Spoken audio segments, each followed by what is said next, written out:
Hola, espero que esté siendo de mucha bendición los testimonios que hemos estado compartiendo en este sábado.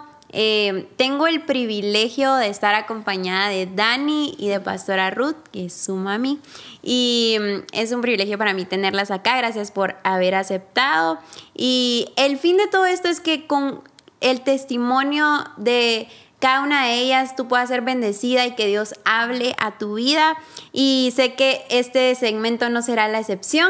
Sé que Dios te va a hablar, así que presta mucha atención a lo que sé que Dios te va a hablar en este momento. Y de nuevo, gracias por estar acá. Gracias por ser vulnerables a contar un poquito de lo que Dios ha hecho con ustedes, como en esta parte como mamá e hija. Gracias por estar acá. Y si gustan, vamos a empezar con las preguntas y ya ustedes nos cuentan un poquito de ustedes y lo que sientan compartirnos.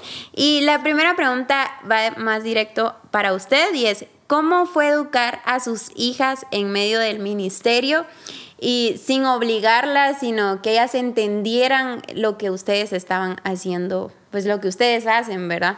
Amén, amén.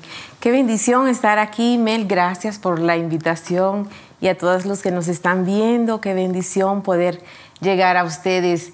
Mi nombre es Ruth Medina, pastoreamos en República Dominicana y Dani es una de mis hijas. Tengo 2 hijas. La favorita. Son bromas. La verdad, al inicio, Dios nos metió en esto así, sin buscarlo. Hay gente que busca un ministerio, busca un pastorado, pero en el caso nuestro no fue así, ¿verdad? Se inició con un grupo de personas amigas de mi esposo y luego la cosa fue creciendo mucho. Yo no estaba mucho de acuerdo. La verdad, soy sincera, Dios tuvo que confrontarme fuertemente porque yo me negaba. Cuando yo vi que la situación, la gente llegaba y aumentaba y incluso llamaban pastor a mi esposo, yo le decía: no les diga, no recibas, tú no eres pastor. Y para mí fue bien difícil porque yo había crecido en una iglesia cristiana y había visto a los pastores sufrir mucho. Y yo siempre, yo dije, yo jamás me voy a casar con un pastor. Pero lo que menos yo esperaba era entrar en el plan de Dios. Al principio me puse a pelear con el Señor, ¿verdad? Y no iba a los estudios, no participaba. Pero a ellas sí les encantaba irse en el viajecito porque era un viaje largo donde estaba la iglesia. Y mis hijas prácticamente desde el vientre fueron dedicadas al Señor. Ellas crecieron viéndonos envueltos en actividades de la iglesia, no necesariamente como pastores en ese momento. Pero luego sí, a la edad de 6, 7 años, Daniela pues ya iba con su papá o íbamos, y luego mis 2 hijas se iban con su papá y yo renegada me quedaba en casa. Luego el Señor, como les decía, confrontó mi vida. Tuve una experiencia sobrenatural donde Dios habló fuertemente a mi corazón y entendí, ¿verdad?, que el llamado no solo era para mi esposo, sino también para mí. Pero como el tema es bonito, vulnerables, yo me sentía vulnerable. Yo sentía que vulnerable en el mal sentido, en el sentido negativo, porque yo decía, yo no doy la talla, yo no voy a poder, o sea, no voy a poder hacerlo. Y me minimizaba. Pero cuando el Señor confrontó mi vida, entendí que cuando Dios llamaba, capacitaba, ¿verdad? Iba a haber una preparación para mi vida y me sentí vulnerable en el lado positivo de experimentar la presencia del Señor a otro nivel. Entonces fui creciendo, fui madurando en el ministerio juntamente con mi esposo y pues nuestras hijas, obviamente, como te decía, crecieron en el Evangelio, ¿verdad? Pero cuando llegó ese momento, porque al principio si uno quería ir a la iglesia, no había tanto compromiso, pero sí ellas fueron desde pequeñas involucradas. Como no teníamos familia cercana, a cualquier actividad, vigilia, ayuno, ahí estaban ellas. Pero sí llegó en el momento cuando nosotros fuimos enviados a República Dominicana, fue un cambio drástico de vida que ellas no mucho lo entendieron, ¿verdad? Y ellas cuestionaban y decían, ¿por qué estamos aquí? ¿Por qué Dios esto? ¿Por qué? ¿Y por qué? Y ahí los porqués y tener la respuesta, ¿verdad? Que el Señor quería que nosotros les diéramos. Hasta cierto punto de nuestras vidas y de sus vidas, ellas fueron inmiscuidas en el ámbito espiritual. Pero obviamente, ¿verdad? En el tiempo de la adolescencia, llegó ese temido tiempo de la adolescencia, donde, bueno, se revela, ¿verdad? Uno se revela en esa etapa de la vida y no entiende muchas cosas, y ahí fue donde empezó el conflicto. Pues entendíamos que en este caso mi esposo tenía un llamado, yo como ayuda pastoral, pero mis hijas no eran pastorcitas, ¿verdad? Entonces fue bien difícil porque en República Dominicana es otro ambiente, y entonces ellas fueron muy marcadas en el lado negativo, porque querían que nuestras hijas dieran una medida que ellas no estaban preparadas para dar. Entonces, tú sabes que siempre hay gente que habla y llega a los oídos de nuestros hijos y son heridos, son marcados. Y nosotros con mi esposo empezamos a orar porque ellas empezaron a tener esa en contra de la iglesia, ¿verdad? Entonces dijimos, bueno, ya no son unas bebecitas a las que nosotros tenían que sentarse por horas allí, sino que ya ellas tenían, ¿verdad?, sus decisiones. Entonces nosotros con mi esposo optamos no por obligarlas a ir a la iglesia. Ellas decían, no queremos ir, ok, no van a ir, pero tampoco les dábamos la libertad, ¿verdad? No iban a la iglesia, pero tampoco van a cambiarlo por esto, ¿no? Sí, claro. Siempre, ¿verdad?, hubo ese límite, y ellas entendieron de que, ¿verdad?, o sea, no fueron obligadas, pero tampoco tenían libertinaje. Y ese era lo que se hablaba en casa, ¿verdad? O sea, no van a la iglesia, pero tampoco pidan ir a una fiesta, ¿verdad? Entonces, creo que en ese aspecto nos costó ser un poco flexibles, ¿verdad? Porque obviamente como padres queremos ver a nuestros hijos sirviendo al Señor, y nosotros esperábamos que ellas crecieran para que nos ayudaran en el ministerio, porque como te digo, llegamos a una iglesia muy pequeña donde prácticamente lo hacíamos todo. Abrir la iglesia, cerrar la iglesia, atender los niños, ministrar, en la alabanza, era todo. Y obviamente uno espera que, ¿verdad?, de sus hijos, pero no llegó ese momento. Más sin embargo, sí, más adelante, pues ellas entendieron, ¿verdad?, el plan del Señor, y entraron, se encauzaron. Me recuerdo que Dani, el último año, ya para graduarse de high school, ella nos sentó a su papá y a mí, y nos dijo, ¿verdad?, entendió ella que ella tenía un llamado y que ese año ella se proponía trabajar con los jóvenes de la iglesia, y ya tú te imaginas nosotros como padres, ¿verdad?, felices. Pero sí entendimos que el ministerio no incluía a nuestras hijas en ese momento. Sabíamos que iba a venir el tiempo, ¿verdad?, donde ellas iban a madurar y iban a entrar en ese proceso del Señor, pero no las obligamos a ser parte de, o a ponerles una carga que ellas no estaban preparadas para llevar en ese momento, ¿verdad? Entonces, gracias a Dios alabamos al Señor porque vemos a nuestras hijas sirviendo en diferentes, ¿verdad?, países, porque una vive en República Dominicana, Dani aquí, pero las vemos envueltas en lo que es el Evangelio, ¿verdad?, y en servir al Señor. Entonces, para mí esa es mi experiencia, y lo que aconsejamos muchas veces, ¿verdad?, a padres que quizás tienen un ministerio y que quieren imponerle esa carga a sus hijos.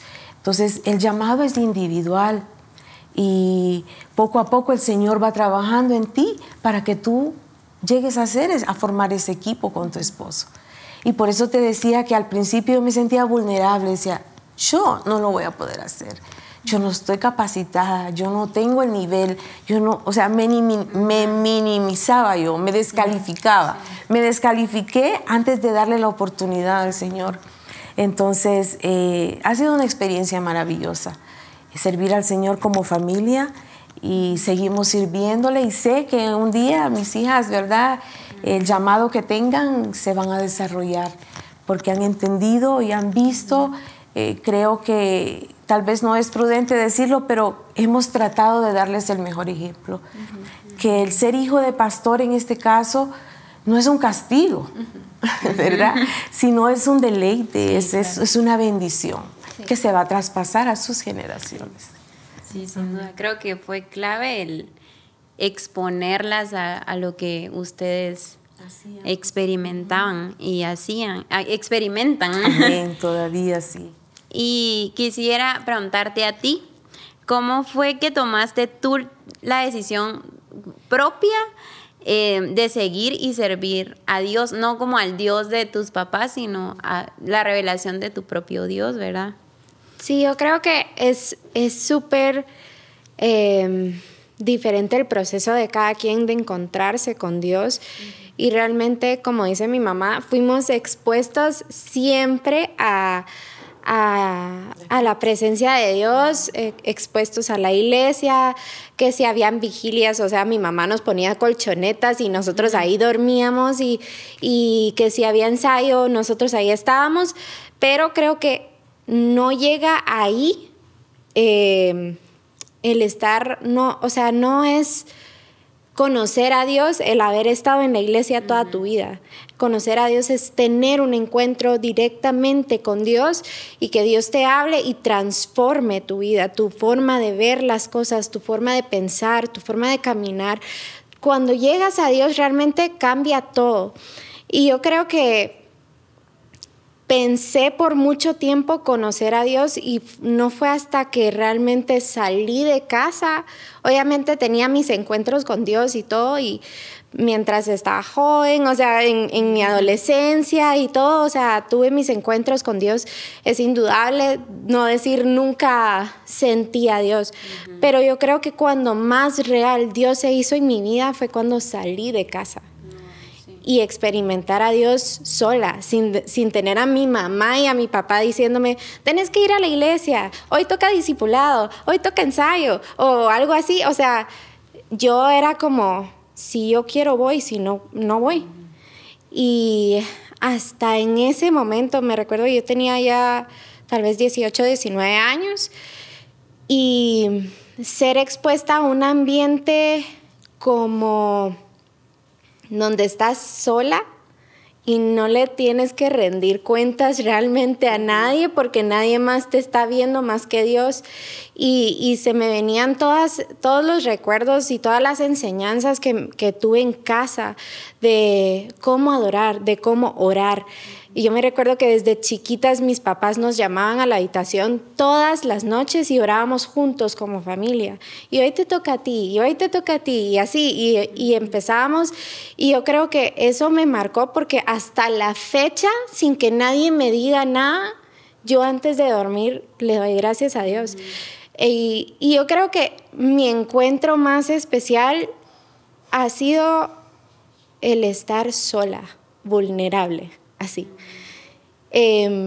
Vulnerable en el sentido donde hay tantos estímulos alrededor que pueden nublar nuestra visión, que pueden confundir nuestro oído, que amistades que nos pueden desviar y todo, pero realmente decir, a pesar de todo, yo decido seguir a Dios.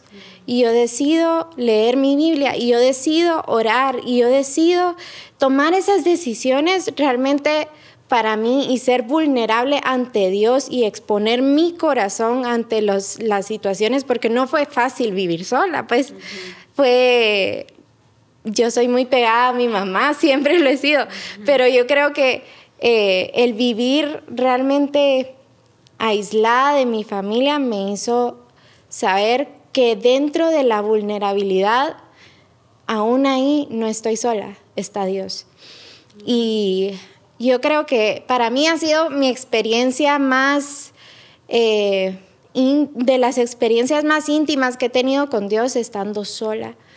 Ya después pues con mi esposo, ¿verdad? O sea, ya ver a Dios en otro nivel, en otros países, con diferentes culturas y todo ha sido increíble cómo Dios ha ido amarrando todas las cosas, pero realmente creo que si estás en un punto donde no sabes dónde ir, cómo orientarte, te sientes sola, vulnerable, es el mejor momento para tener un encuentro con Dios y relacionarte con Él y expresar lo que tú tienes en tu corazón y realmente desnudarte enfrente de Dios y decir, estos son mis errores, estos son mis defectos y esto es lo que quiero que perfecciones en mí, porque un corazón que no permite ser vulnerable es un corazón que Dios no puede tocar.